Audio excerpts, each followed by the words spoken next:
Ahora sí. ¿Cómo estás? ¿Me escuchas?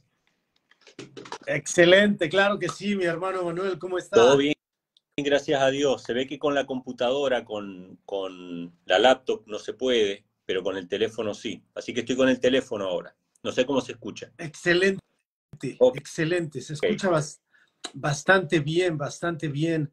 Este, mm, mucho, ah, mucho gusto. Dios te muy bendiga. amable, gracias, mi hermano. Estamos hablando por usted para el día de mañana. Que Sí, Dios lo cuide mucho y muchas lo gracias. guarde. La pregunta del millón de Sí, dólares. Ah, no, me gustaría solamente basarnos en la Biblia, claro. pero eh, hay mucha gente que habla de Elena G. de White. Está bueno. Y, y yo creo que hay como tres frases, tres párrafos que ella fue muy clara, muy clara. Uno de ellos es una carta que le manda a ya se me olvidó. Es tanta información que la tengo que Está anotar bien.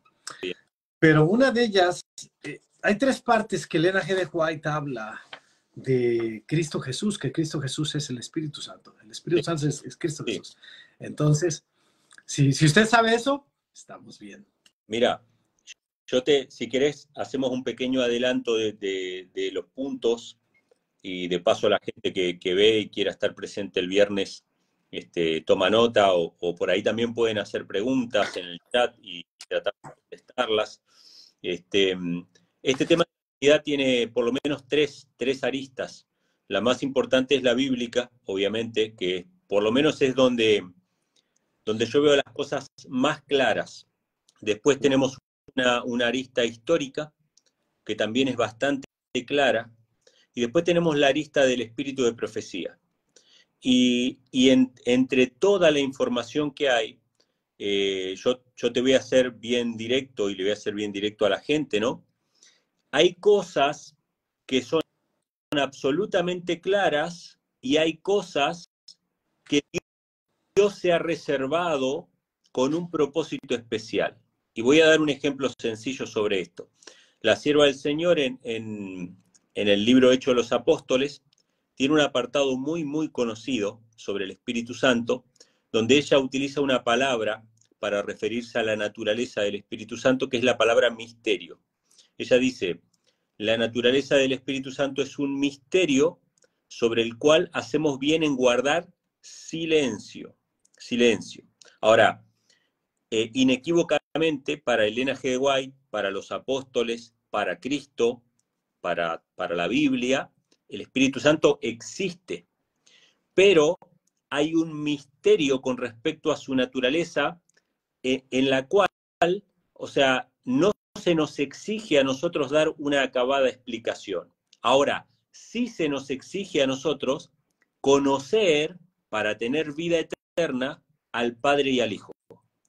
Lo dice Jesús de manera directa, dice, la vida eterna consiste en que te conozcan a ti, el único Dios verdadero, y a Jesucristo a quien tú has enviado. O sea, se nos exige conocer al Padre y al Hijo, pero no solamente que no se nos exige conocer, entre comillas, al Espíritu Santo, sino ni siquiera dar una explicación acabada de su naturaleza, aunque la Biblia revela de quién procede, a quién le pertenece, pero la Biblia no revela la manera en que obra o en que trabaja. Es decir, en otras palabras, existe un misterio en cuanto al, no en cuanto al qué, sino en cuanto al cómo. Es decir, no es un misterio de quién procede, qué es Claro. el Espíritu Santo, pero sí es un misterio la manera en que trabaja y su naturaleza. Y yo lo explico siempre para ponerlo bien gráfico. Yo sé que estoy hablando contigo ahora. Sí, O sea, claro, claro, yo estoy claro. Sí, sí, hablando sí. contigo. Sé que eres tú, pero si tú me preguntas a mí cómo es que tu imagen y tu voz llegan hasta mí en tiempo real, obviamente yo no sé explicar los procesos que para mí son misteriosos. Por ahí para una persona que conoce de tecnología lo sabe explicar. Pero existe una serie de procesos que yo no los conozco y no los entiendo, pero tengo la certeza de que estoy hablando contigo. De la misma manera existe un misterio con respecto a la naturaleza del Espíritu Santo, pero no hay un misterio con respecto a quién personifica y a quién nos trae. Exactamente. Y por ahí va la cosa. Ahora, el viernes, Dios mediante, yo imagino que vos tendrás algunas preguntas, la gente por ahí puede tener algunas preguntas también, pero el viernes, por lo menos, si Dios nos permite y nos da vida, la idea sería tocar lo más importante, que es lo bíblico, lo segundo más importante, que es el espíritu de profecía, y lo tercero, el aspecto histórico, que pienso yo que el aspecto histórico es tan claro, Claro. y tan contundente, que de hecho he dialogado con personas, con pastores trinitarios, con personas trinitarias, y han reconocido de que la interpretación moderna en el adventismo es novedosa, es decir, es nueva. Ellos aducen de que es una nueva luz, pero ambos estamos de acuerdo de que es nuevo. Yo no estoy de acuerdo que sea una nueva luz, pero sí ambos estamos de acuerdo de que es algo nuevo. Es decir, que los pioneros no lo creían, ¿no?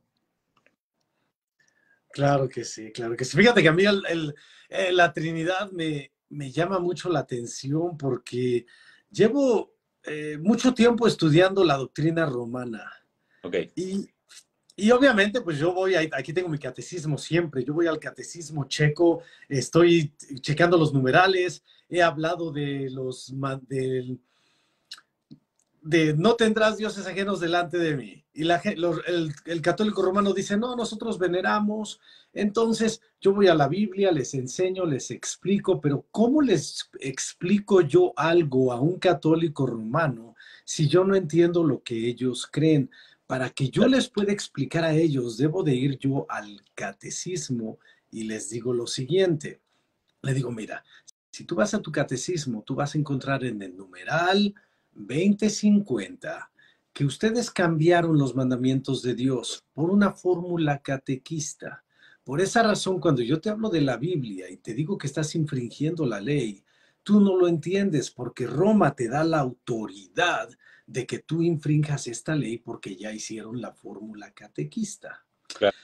Y así como voy en ese tema, estaba yo checando la Trinidad y me llega la Trinidad por acá de este lado y empiezo a pensar en lo que es la Trinidad y digo, momento, la Trinidad es un tema que le pertenece a la falsa doctrina católica apostólica romana. Uh-huh. ¿Por Eso qué? ¿Por qué estamos tomando lechita en la mesa de Roma? Entonces, soy catequista, estoy disfrazado de catequista, porque yo voy a la Biblia y trato de buscar Trinidad. Y es un tema que, obviamente, tú eres experto en esta materia. Y yo te estoy hablando así como me llegó el golpe. Sí, sí. ¿Cómo es posible que yo les esté enseñando el catecismo a los jóvenes, vamos a llamarles guías menores, para no meternos en problemas? ¿Cómo es posible que estén aprendiendo el catecismo y repitiendo como niños bobos? Perdona que así lo diga, bobo no es una grosería, no es una mala palabra, pero repitiendo el catecismo y hablando de una Trinidad, que es una palabra que realmente no existe en la vida. Ya me estoy apasionando otra vez. Pero bueno.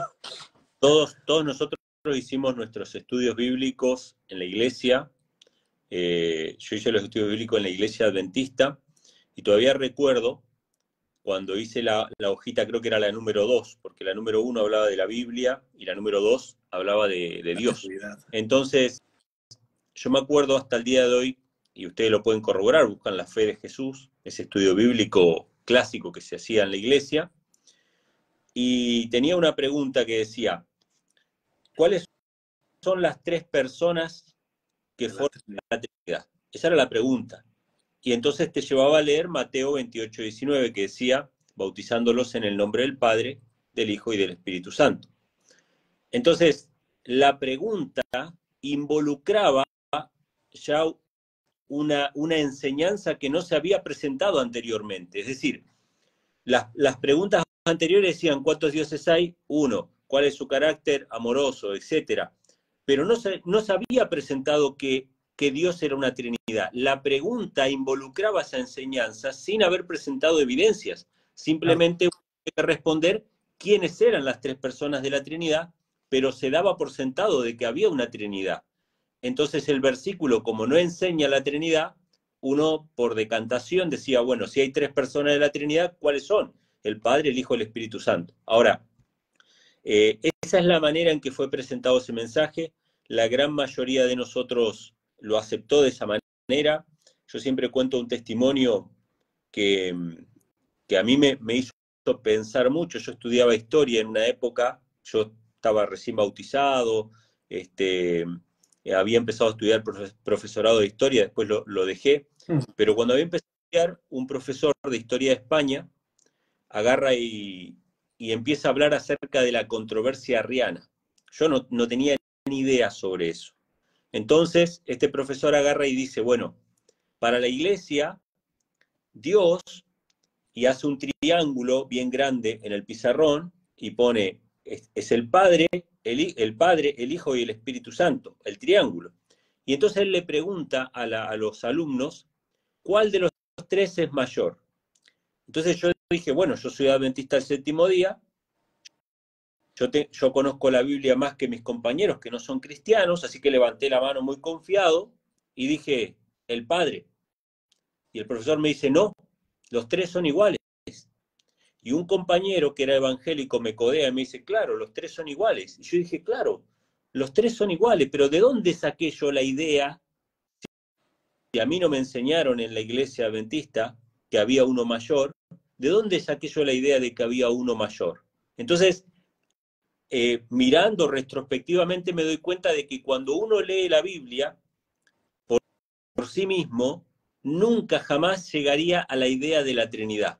Es solamente por fuerza, por influencia, por enseñanza humana, pero si vos dejas a alguien con la Biblia sola, a lo sumo te puede llegar a creer de que hay un Dios, de que hay un Cristo y de que hay un Espíritu Santo, pero nunca llegaría a la idea de que los tres forman un solo Dios. Siempre tendría en la mente de lo que dijo Jesús en Juan 14, mi Padre es mayor que yo. O sea, ¿de dónde había sacado yo que el Padre era el mayor? De hecho, quedé en ridículo delante de toda la clase cuando levanté la mano y dije el Padre, y después yo mismo me autocorregía y decía, claro, si la Trinidad son los tres iguales, ¿de dónde saqué yo que el Padre era mayor? Lo saqué de las Escrituras, pero nosotros reprimimos eso porque tenemos que amoldar lo que dice la Biblia a la creencia establecida. Ahora, esta cuestión de mayor y menor trae mucho conflicto, es lo que más le cuesta a la gente, pero voy a dejar un dato. No quiero adelantar mucho porque la idea es que el viernes se ponga bueno, claro. Sí. Pero te dejo un dato para que la gente medite, ¿no? Hoy en día está de moda la igualdad en todo. Todos tenemos que ser iguales en todo.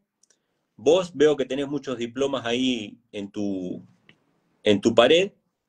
¿Diplomas de qué carrera, Rod? Tengo aquí de la Universidad de Criminología, abajo tengo el de ministro, por ahí tengo ciudadanía americana, un montón de... He estudiado un montón de cosas. Imagínate que yo vengo ahora y digo, ¿saben qué? Rod y yo somos iguales y tenemos los mismos derechos y tenemos las mismas facultades, aunque yo en mi pared no tenga ningún diploma y no me haya quemado las pestañas estudiando o no tenga la misma edad o no tenga la misma experiencia. Es decir, nosotros estamos en nuestra sociedad moderna influenciados tanto por una falsa igualdad absurda que, bueno, ustedes ven lo que está pasando en todos los países. La economía de los países, influenciada por el tema de la igualdad, de que todos tienen que tener lo mismo a la fuerza, está destruyendo la economía de todos los países. El tema de la igualdad en el sexo está destruyendo los matrimonios, está destruyendo la figura paterna, está destruyendo todo eso. O sea, esa falsa igualdad la estableció Lucifer en el cielo. Voy a decirlo así muy poquito. En el cielo, según la sierva del Señor, según la Biblia, había uno que estaba por encima de todo. Se lo llamaba el Dios Altísimo. Ese Dios Altísimo era el Padre de Jesús. A Jesús, cuando lo vieron los endemoniados, le dijeron, ¿qué quieres con nosotros, Hijo del Dios Altísimo? No le dijeron a Jesús, ¿qué quieres con nosotros, Dios Altísimo? Claro. ¿Qué quieres con nosotros, Hijo del Dios Altísimo? Después de ese Dios altísimo había otro que le seguía en jerarquía. Era su hijo unigénito. El hijo unigénito estaba por debajo del Padre. Si ustedes leen 1 Corintios capítulo 15, dice que cuando el conflicto termine y todo sea sujetado bajo los pies de Cristo, Cristo mismo se va a sujetar a quien sujetó a él todas las cosas. Su Padre. Y después de Cristo, adivina quién estaba. El ángel más exaltado del cielo. El querubín protector, el lucero de la mañana, a quien consultaba a todo el mundo ahí en el cielo, antes de caer. Ese ángel un día dijo, ¿por qué no podemos ser todos iguales? Y no quiso aceptar que Cristo era mayor que él. Y él dijo, ¿por qué Cristo tiene que tener un concilio entre el Padre y Cristo y yo no puedo entrar en ese concilio? ¿Por qué si todos los ángeles me consultan? ¿Por qué el Padre, cuando va a crear a la humanidad, dice, hagamos al hombre y se lo dice solamente a su Hijo? ¿Por qué solamente al Hijo? ¿Por qué yo no puedo ser igual? Y ahí entra esta cuestión de la igualdad forzada. Y hermanos, este tema trae mucha rispidez porque a nosotros nos cuesta humillarnos.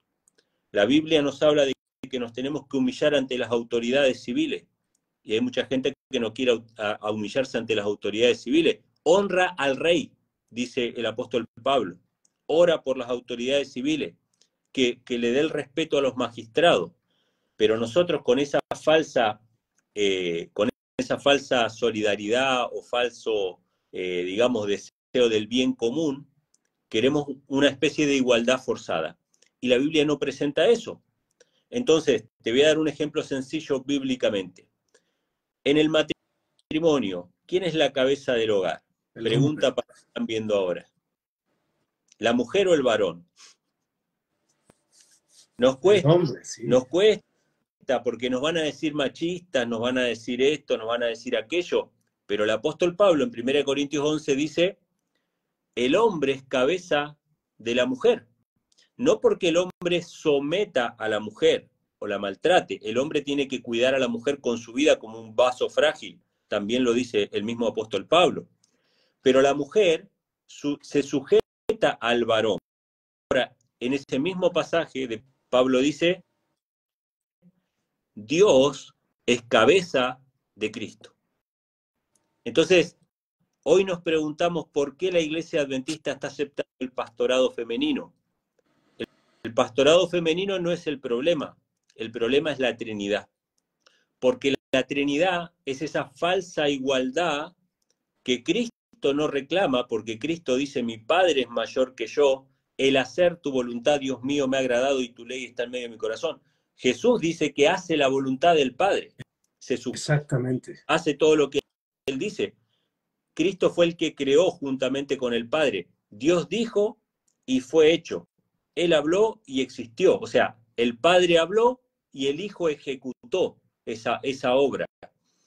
Entonces, en ese sentido, es como si fuera Dios el arquitecto y Jesús el constructor, digamos, ¿no? Entonces, si el Hijo se sujeta al Padre y nosotros no queremos reconocer esa sujeción, ¿por qué reconoceríamos que el hombre es cabeza de la mujer? Es una consecuencia inevitable. Y en el mismo capítulo el apóstol Pablo lo dice así, el hombre es cabeza de la mujer, Dios es cabeza de Cristo. Si yo no reconozco que hay una autoridad del Padre sobre el Hijo, mucho menos voy a reconocer que hay una autoridad del varón y que es el sacerdote del hogar y que los pastores son solamente varones, como la Biblia lo dice. Entonces, la Trinidad es un problema de fondo que va a afectar muchos aspectos de la vida espiritual de la Iglesia. Lo que nosotros vemos como mundanalidad en la Iglesia no es más que un síntoma de haber cambiado al Dios verdadero por un Dios falso, ¿no? Claro que sí, claro que sí. Fíjate que dentro de lo que es la Trinidad, a mí me sorprende que la gente me quiera contestar como si yo fuese un ignorante, y no por decirlo así, porque yo no quiero ofender a nadie, pero hay que reconocer algo. Los más desprotegidos son los que creen historias. Si tú llegas y me dices la historia del purgatorio, te la voy a creer. pero antes de eso tú me cuentas la historia y me la aplicas a 1, 2, 3 versículos de la Biblia. Y me está pasando lo mismo con la Trinidad. A mí llegan y me dicen, entiende la Trinidad. Y me ponen una hoja llena de versículos y me dicen, léelos. Y les digo, no, a mí no me hablen como tonto. A mí háganme el favor de venir y decirme, así como decimos el sábado, dice el mandamiento, acordarte has del día de reposo para santificarlo. 6 días trabajarás y harás toda tu obra, mas el séptimo día será de reposo. A mí venme y enséñame el versículo así, a menos que la Trinidad sea profecía y sea solamente revelada. Algunos que son privilegiados, algunos que solamente tienen el honor de tener el catecismo. Fuera de eso, necesitamos ponernos abusados porque estamos sentados en la mesa de la falsa doctrina romana. Sí, es una cuestión, bueno, yo hablo muchas veces con hermanos trinitarios, que de paso, la idea es que este video del viernes, si Dios mediante nos permite hacerlo, lo puedan ver hermanos que creen en la Trinidad y puedan replantearse esto, y lo hablamos siempre con respeto hacia todos los que piensan distinto, pero muchas veces sucede que nos dicen, bueno, la Trinidad está en toda la Biblia, en toda la Biblia. Y entonces yo le digo, bueno, si está en toda la Biblia, yo quiero un texto que diga que 3 personas forman al único Dios. Puede decirlo 3 en 1, 1 en 3, no sé, de alguna manera que lo diga de esa manera. Claro. Entonces, y es una respuesta, perdona que te interrumpa, pero es una respuesta que me dan los católicos apostólicos romanos. El purgatorio está en la Biblia. Las penitencias están en la Biblia. Y la peor, la transubstanciación está en la Biblia.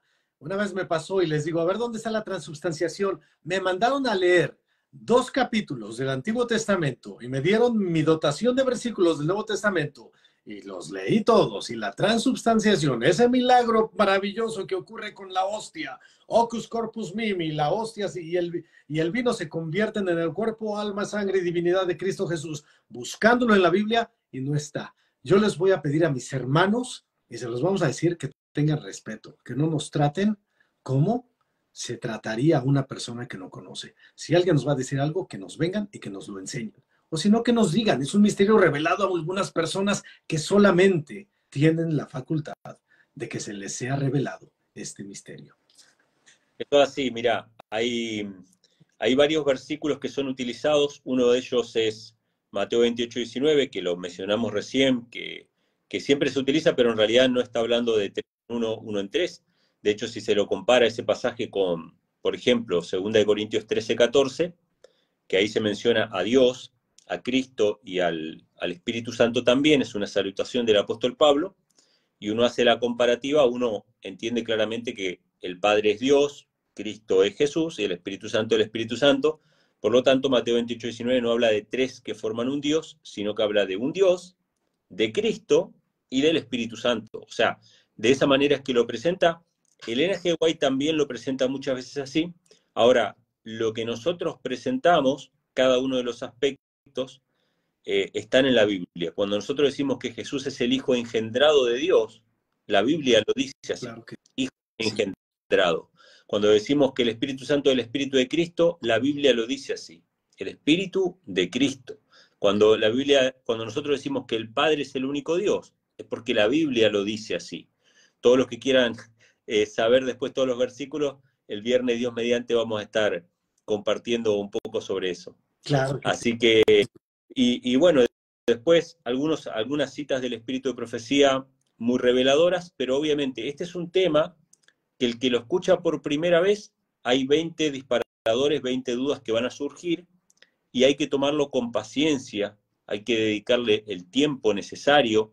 Yo lo que le puedo decir a la gente es que empecé a estudiar este tema de la Trinidad más o menos por el año 2007, 2006, 2007, y en ese momento me impresionó mucho, y hasta el día de hoy, y muchos hermanos que más o menos en esa época también empezaron a estudiar este tema, hasta el día de hoy sigue siendo, para mi forma de ver, el tema más apasionante de todos. ¿Qué quiero decir con esto? Que no es una moda, no es un sensacionalismo pasajero.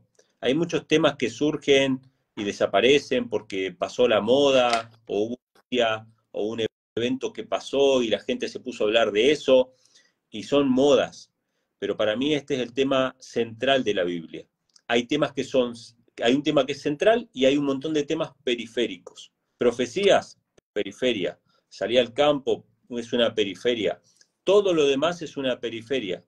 Porque el tema central de la Biblia es que Dios tiene un hijo. Y te lo voy a poner de esta manera. Sí, sí, sí. Musulmanes, ¿creen que Dios tiene hijo? No. ¿Creen que Dios es uno? No tiene hijo. De hecho, el Corán dice que decir que Dios tiene un hijo es una blasfemia. Judíos, ¿creen que Dios tiene un hijo? No, no creen que Dios tiene un hijo. Ellos creen que cuando Dios dijo hagamos al hombre, se lo dijo a los ángeles. ¿Sí? Interesante. Que es lo que Satanás hubiera querido que Dios haga. Eso está en los comentarios de las Biblias judías. Católicos, ¿creen que Jesús es el hijo literal de Dios? No, ellos creen en la Trinidad. Quizá en un momento en Nicea consideraban a Jesús el hijo unigénito, engendrado, pero al paso del tiempo y los concilios, ellos fueron elaborando la doctrina de la Trinidad, 3 personas coeternas y coiguales. Testigos de Jehová, ¿creen que Dios tiene un hijo? No. Esto es interesante. Los testigos de Jehová no son trinitarios. Unitarios. Que Jesús es una persona aparte del Padre, pero es creado por el Padre. O sea que no es hijo unigénito de la propia naturaleza del Padre. Cristianos evangélicos, la mayoría son trinitarios o unitarios. ¿Sabés quién es el único grupo que creía, y que algunos creen hasta el día de hoy, que Dios tenía un hijo literalmente hablando? Hay un solo grupo, los adventistas del séptimo día. O sea, esta verdad del Padre y el Hijo solamente la tenía, hasta hace muy poco tiempo atrás, los adventistas del séptimo día. Vamos a dejar que esa verdad preciosa, única, distintiva, se vaya con nuevas doctrinas y con la apostasía. No, claro que no. La defendemos con uñas y dientes y le mostramos a los adventistas cuál es su verdadera historia, su verdadera identidad. Dios nos levantó para mostrar quién es el verdadero Dios, porque el mensaje de los 3 ángeles es: temed a Dios y dadle gloria, y adorad a aquel que creó los cielos y la tierra. No dice a aquel que creó los cielos y la tierra. El que creó todo fue el Padre por medio de su Hijo.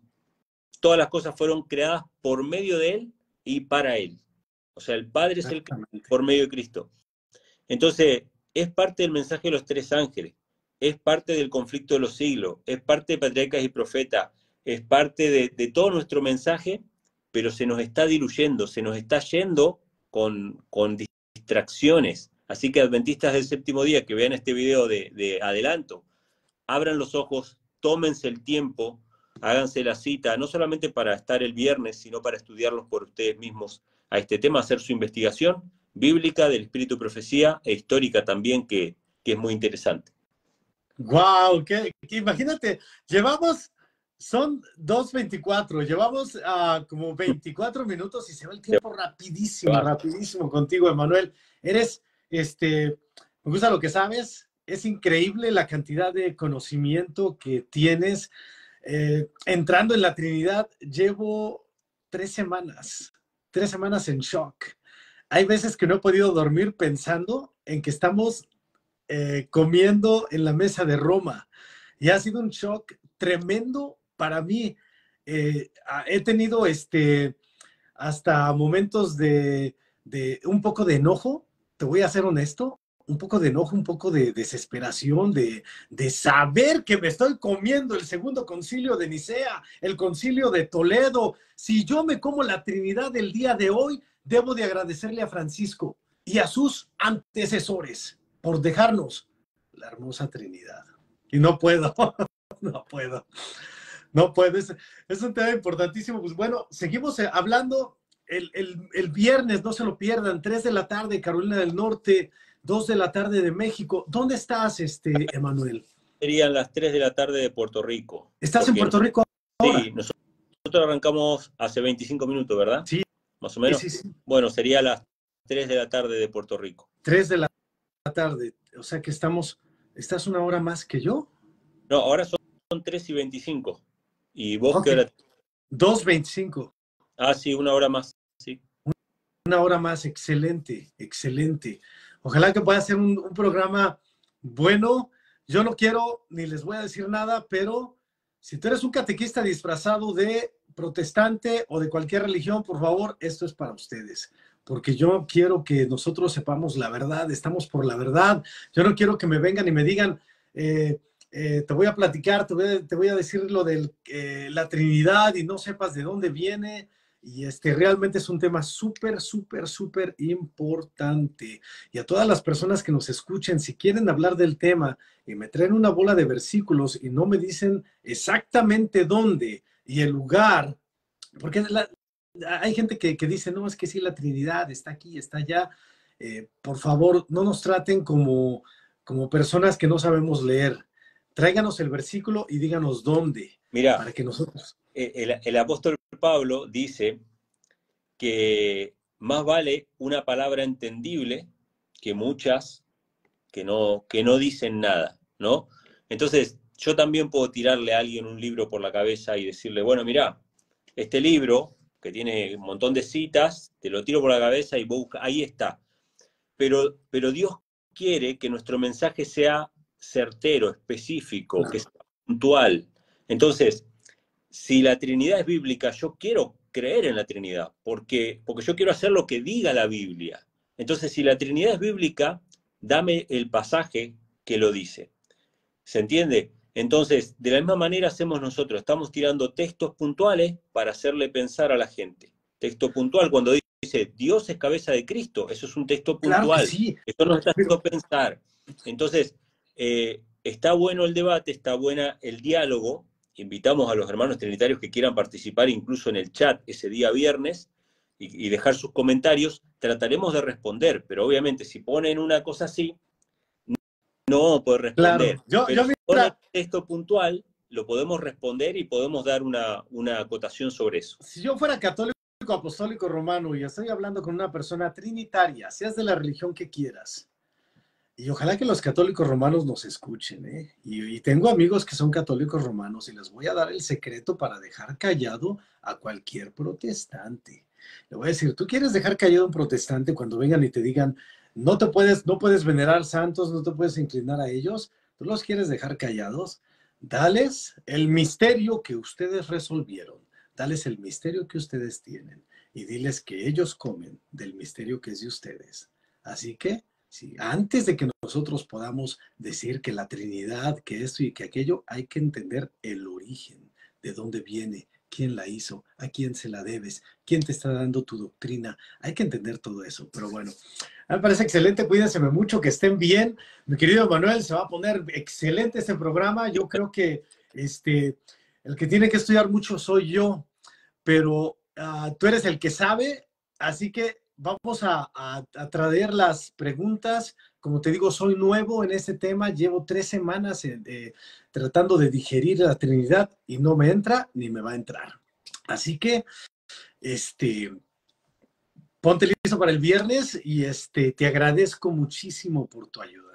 Dios mediante estaremos ahí, si es su voluntad, nosotros estamos dispuestos y si Dios quiere, ahí estaremos para compartir.